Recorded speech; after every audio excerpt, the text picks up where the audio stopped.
त्यांचा इतका संसदीय राजकारणाचा अनुभव असलेला नेता देशाच्या राजकारणात नाही. आणि गेल्या काही काळापासून त्यांच्या मनामध्ये हे विचार येत आहेत. मागच्या अधिवेशनाच्या वेळी आम्ही दिल्लीत असताना त्यांनी माझ्याकडेही हा विषय बोलून दाखवला आणि आम्ही त्यांना सांगितलं की आपण हा विचारही मनात आणू नका. वय हा इथे आम्ही त्यांना सांगितलं की आपण हा विचारही मनात आणू नका. वय हा इथे विषय नसून अनुभव हा विषय आहे आणि आपण आमच्या सगळ्यांसाठी संसदीय राजकारणात असणं हे मार्गदर्शक आणि दीपस्तंभाप्रमाणे आहे. पण त्यांनी काल पुन्हा एकदा जाहीरपणे हा विषय बोलून दाखवला. माननीय शरद पवार साहेबांचा जो प्रदीर्घ अनुभव या क्षेत्रातला आहे त्या अनुभवाचा फायदा महाराष्ट्राला, देशाला, समाजाला आणि राजकीय क्षेत्रात नव्याने येणाऱ्यांना अनेकदा होत असतो. पण गेल्या काही काळापासून ते व्यथित आहेत असं मला दिसतं. ज्या प्रकारचं राजकारण सध्याच्या दिल्लीच्या राजकारण्यांनी केलेलं आहे महाराष्ट्राच्या बाबतीत, देशाच्या बाबतीत, आणि तरीही या सगळ्या वादळांना तोंड देत संसदीय राजकारणातला हा प्रमुख स्तंभ आज उभा आहे. मी इतकंच सांगेन पवार साहेबांना आणि माझ्यासारखे अनेक लोक सांगतील की आपण फक्त आहात तिथेच ठामपणे उभे राहा आणि या देशामध्ये आमच्यासारखे असंख्य लोक आहेत त्यांना फक्त पाठीवर हात ठेवून लढ म्हणा. आम्ही लढायला तयार आहोत. हा महाराष्ट्र आपल्याला वाचवायचा आहे,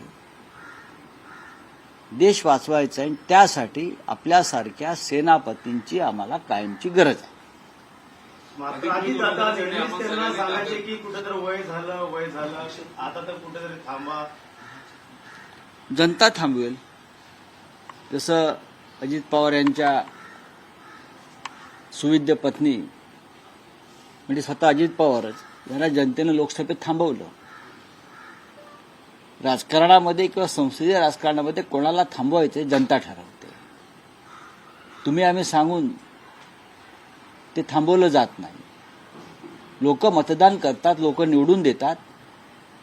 मग विधिमंडळातली दोन्ही सभागृह असतील किंवा संसदेची दोन्ही सभागृह असतील, मतदाराला महत्व आहे.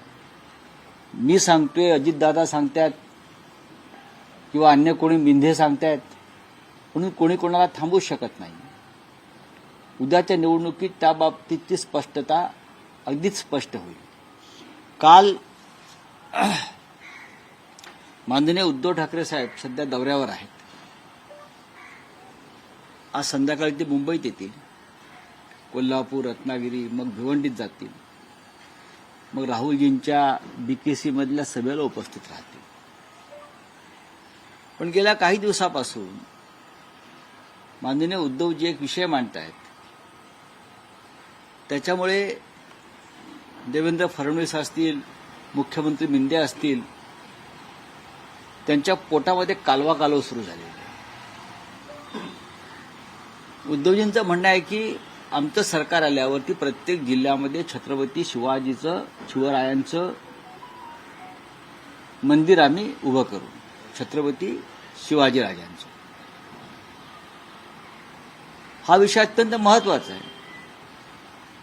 हे आम्ही का म्हणतोय? कारण ज्या पद्धतीनं या राजवटीमध्ये छत्रपती शिवाजी महाराजांचा अपमान झाला, महाराजांचा पुतळा भ्रष्टाचारामुळे कोसळून पडला सिंधुदुर्गच्या समुद्राच्या किनाऱ्यावर, छत्रपती शिवाजी महाराजांचा स्वाभिमान फडणवीस, मिंधे, अजित पवार यांनी दिल्लीच्या चरणी गहाण ठेवला.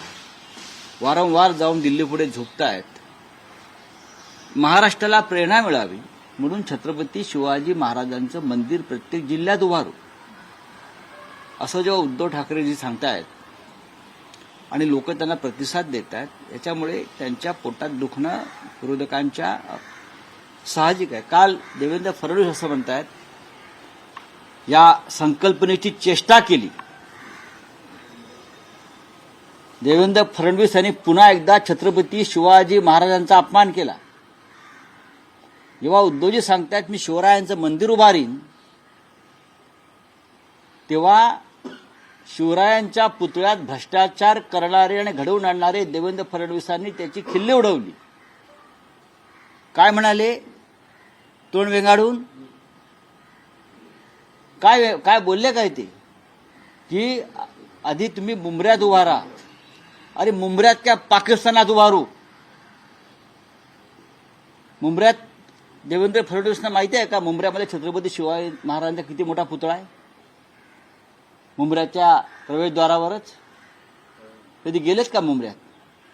आहे ना, मुंबऱ्याच्या प्रवेशद्वारावर छत्रपती शिवाजी महाराजांचा पुतळा एखाद्या मंदिरासारखाच आहे. तुम्ही या देशातल्या मुसलमानांना बदनाम करताय. बटंगे तो कटंगे हे जे काय आहे ना, हे तुमचं चालत नाही धोरण. तुम्ही अशा प्रकारे राबवताय. तुम्ही शिवाजी महाराजांचा गैरवापर करताय. देवेंद्र फडणवीस तुमचे पूर्वज मोगलांची चाकरी करत होते आणि महाराष्ट्राची गद्दारी करत होते. इतिहास बघा. ही फडणवीसी महाराष्ट्रात दाखवू नका. या मराठ्यांच्या राज्यामध्ये, मराठी माणसाच्या राज्यामध्ये तुम्हाला शिवाजी महाराजांचं मंदिर आम्ही उभारण्याची घोषणा करतात. तुम्हाला त्रास होतोय, यातना होत आहेत. तुम्ही जरांगे पाटलांची चेष्टा करताय. तुम्ही मराठा आंदोलनाची चेष्टा करताय. तुम्ही छत्रपती शिवाजी महाराजांचं मंदिर उभारणार असं आम्ही सांगतो त्याची चेष्टा करताय. तुम्ही शिवसेनेची चेष्टा करताय, जी शिवसेना बाळासाहेब ठाकरेंनी शिवरायांच्या प्रेरणेतून उभी केली. तुमच्या मनामध्ये छत्रपती शिवाजी महाराजांविषयी इतका द्वेष का? याचं कारण तुमचं प्रेम महाराष्ट्रावर, छत्रपती शिवाजी महाराजांच्या महाराष्ट्रावर नसून तुमचं प्रेम गुजरातवर. आणि म्हणून त्या काळामध्ये जी शिवरायाने सुरत लुटली ना, त्या सुरतवर तुमचं प्रेम आहे. तुम्ही समुद्रात, अरबी समुद्रात शिवरायांचं स्मारक उभं करणार होतात. काय झालं? तुमच्या या चेष्टेखोर भूमिकेमुळे शिवरायांच्या बाबतीमध्ये स्मारक होऊ शकलं नाही. हे मी तुम्हाला स्पष्ट सांगतो. आम्ही तुम्हाला जिथे सांगाल तिकडे मंदिरं बांधून देतो. तुमची हिंमत आहे मंदिरात यायची? तुम्ही शिवरायांचे द्वेष्टे आहात. देवेंद्र फडणवीस हा माणूस या मराठी माणसाचा, महाराष्ट्रातल्या, अखंड महाराष्ट्राचा आणि छत्रपती शिवाजी महाराजांच्या कार्याचा द्वेष्टा आहे. हे काल पुन्हा एकदा स्पष्ट झालं. आम्हाला आव्हान देता काय? मुंबऱ्यात मंदिर उभारा. आम्हाला का लाज वाटते तुम्हाला? आम्ही मंदिर बांधतोय याची लाज वाटते का? शिवरायांचं मंदिर आम्ही बांधतोय का? मंदिरं बांधतोय गावागावात, जिल्ह्यात. अशी माणसं या महाराष्ट्रात जन्माला आली आणि भाजपा त्यांना पोचताय. कुठून आले? गुजरातमध्ये औरंगजेबाचा जन्म झाला, त्याची फळं आहे ती, आणि ही फळं चाखत बसले आहेत. आम्ही हे सहन करणार नाही. राऊत साहेब, फडणवीस असंही म्हणतात की राहुल गांधींना सध्या शहरी नक्षलवाद्यांनी घेरलंय. राहुल गांधी काँग्रेसवाले तुम्हाला अफजल खानाच्या लोकांनी घेरलाय म्हणून तुम्ही शिवाजी महाराजांच्या मंदिराला विरोध करताय. अर्बन नक्षलवाद नंतर बघू. हे विषय नाहीत निवडणुकांतले.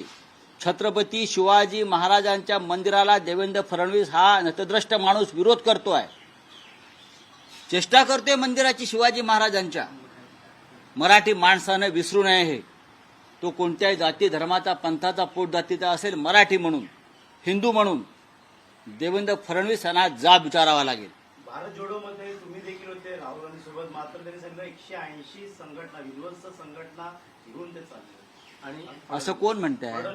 काय माहिती आहे त्यांना? काय जो माणूस कमांडो फोर्सच्या घेऱ्यात बसतोय, 150 कमांडो फोर्स, काय फोर्स 1, स्वतःला सिक्युरिटी वाढवतो गृहमंत्री, स्वतःची सिक्युरिटी वाढवतो. आणि का वाढवली सांगत नाही. अशा डरपोक माणसानं, जो फक्त ज्याचं राजकारण ED, CBI, police, income tax याचा जोरावर चाललाय आणि लुटलेला पैसा, त्यांनी आम्हाला ज्ञानाचं डोस देण्याची गरज नाही. महाराष्ट्राला 23 तारखेनंतर तुमच्या बाटल्या बंद होतील डोसाच्या. देखील 10 जागा कमी पडल्या लोकसभेला. वोट जिहादमुळे 10 जागा महायुतीच्या कमी झाल्या असं कोण म्हणतंय? फडणवीसच असे आता नवीन काय त्या माणसाकडे लक्ष देत आहे? दुर्लक्ष करावं.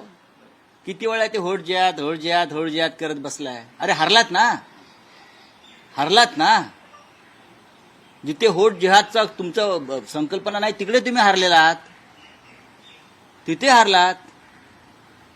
रावसाहेब, शरद पवारांनी राजकीय निवृत्तीचे संकेत दिले आहेत. ते पवार साहेबांसारखा नेता निवृत्त होऊ शकत नाही. त्यांचं संपूर्ण कार्य हे सामाजिक क्षेत्रातलं आहे, कृषी क्षेत्रातलं आहे, शिक्षण क्षेत्रातलं आहे, राजकारण हा त्यातला एक भाग आहे. त्याच्यामुळे निवृत्तीच्या त्यांच्या मनातल्या वेदना ज्या आहेत त्या त्यांनी स्पष्ट केल्या. रावसाहेब, आज अधिकृत उमेदवार जयंत पाटील असं म्हणतात, जे अधिकृत उमेदवार आहेत त्यांच्याच पाठीशी उभे आहेत. जर आपलं सरकार आलं नाही तर आपला पुत्र देखील विचारणार नाही, त्यामुळे पूर्ण जोर लावा. आम्ही सगळेच जोर लावतो आणि महाविकास आघाडीचा प्रत्येक अधिकृत उमेदवार जिंकून येईल याची आम्ही काळजी घेतो.